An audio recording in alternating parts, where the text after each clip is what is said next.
What's up guys, I'm Justin Davis. Welcome to Pacific Northwest. Today it's raining a lot, but we're gonna go out. We're gonna do some testing with the GoPro Hero7 and Hypersmooth. We're gonna put it on a $100 drone with Hypersmooth active. We're gonna fly it versus one of the DJI drones and see what the video difference is between the two. I think you're gonna be amazed at what you can actually achieve with a $100 drone and a GoPro Hero7. Now you might have seen the other video of the Mavic Air sporting the GoPro Hero7 with Hypersmooth, but we're going to do that also in this video, and I'm going to compare it to the $100 drones out there. Some were a fail and some are good, but let's go ahead and start out now with the Mavic Air footage. And it does look pretty good, but we're used to seeing this, so let's check out the Hero7 with Hypersmooth and look at the difference in the clarity right here. Look at the definition in the trees, the leaves, the road.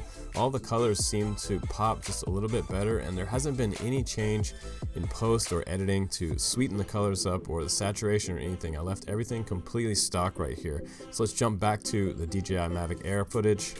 The Mavic Air has an obvious advantage over the GoPro. It doesn't have a lot of fisheye in the lens, which a lot of pilots really like. So this is a really nice flat image for the horizon and the mountain off in the distance, whereas if you're filming with the Hero7, you do see some fisheye in the lens. That is still a little bit of an issue with GoPro, but look at the difference in the 4K video sampled down. It's sampled down to 1080p, but the definition even still in 1080p is looking really good for the GoPro. So let's go ahead and put it on a cheaper drone now, and let's compare that footage. And the first of the cheap drones I tried was the Eachine E511S. Horrible fail, don't try it, it's not going to work. Brushed motors just won't lift the GoPro Hero7. So let's go ahead and put it on the Hubstand Xeno. This is about the size of the DJI Mavic, the original Mavic, so it's quite a bit larger than the Mavic Air, but let's check out the footage here. Remember, there is no mechanical moving parts, it's just hard mounted to the bottom of the Xeno, and this is what you can expect from flying the Hero7 with Hypersmooth on the Xeno. This looks really, really good, and it's great that there's no moving parts, no motors to keep everything stabilized, and if you crash it, the GoPro is likely to survive.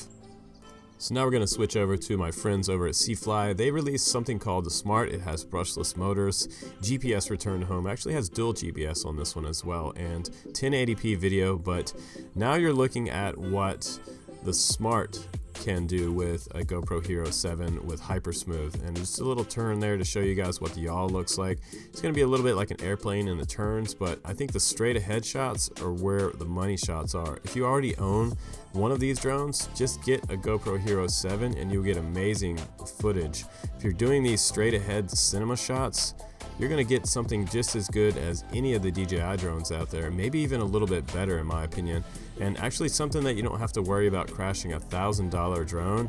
That's just ridiculous. In 2019, we shouldn't be worrying about crashing something that's $1,000 to $1,500. It's just not a lot of fun for a lot of people, and it's more fun to actually go out spending a little bit less money and coming home with something so amazing. So let's go ahead and switch over now to probably my favorite out of the bunch. This is the MJX RC Bugs 2 SE model. You can also get the Bugs 2. It's about $100. This one's around $150, I believe. A little more expensive, but really the big difference is the paint job on there. So let's go ahead and get this one up in the air. This is the hover that you can expect. Now we're going to show you some forward flight footage, and man, look at how impressive this is with the cheapest drone out of the bunch so far. This is so cool because I love MJX RC drones. They have GPS on them, they have return to home. If you're out in a big open field like this, it's a great place to fly, even out over the ocean. This guy has brushless motors, and it's bigger than the Mavic Air, so it's actually going to do a little bit better job carrying the GoPro Hero7 in my opinion than the original Mavic Air. I think that guys are putting a Mavic Air up in the air with a GoPro on it are probably risking burning out something. Maybe the ESCs are overheating the power system, especially during the warmer months.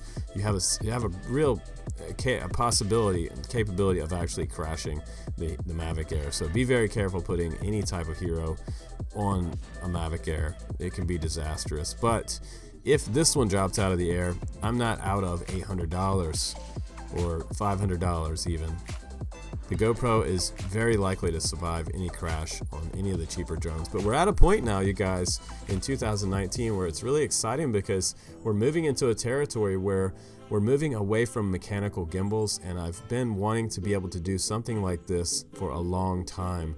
Now, the pans don't look super great with the MJX RC. It is a little more robotic in the controls than something super smooth like a DJI drone. But again, I am very confident that I could take this drone out to the most scenic locations around the country, around the world, and come back with amazing footage. If you were to take this on a trip, grab about 3 batteries, put it in your carry-on luggage, and enjoy the footage that you come home with. I mean, this is actually kind of amazing what this drone is able to do. And I'm just letting this footage roll so you guys can see, without any cuts in here, what this drone can come home with. This is gorgeous right here.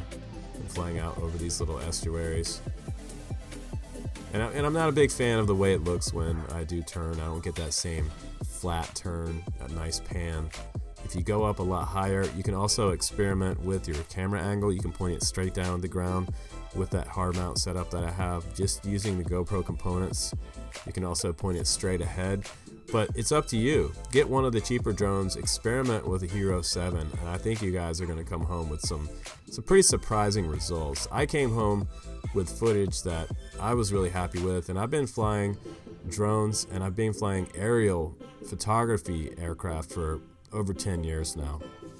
And we're at a point now where it's getting really, really interesting. So I think we're at a good point where we can do something a lot more cinematic on a much cheaper budget. So we can actually start to have some fun now, because people have been putting GoPros on cheaper drones forever. And you know, if you had a GoPro Hero 5, it just didn't look quite as good as this does without the hypersmooth technology. And GoPro, again, they might have actually shot themselves in the foot as far as the Karma is concerned, because you really don't need a Karma anymore that you have something available like hypersmooth. So if the Chinese get a hold of this technology and it gets cheaper and half the price, it's gonna go through the roof for the fun factor for us. But I am very, very happy and excited where we're at now with the cheaper drones with brushless motors, a GoPro Hero7. It's really, honestly, it seems like that's all we really need to go out and have some good fun. But I'm Justin Davis, guys. Thanks again for watching my videos. Please do subscribe. I'll see you on the next one.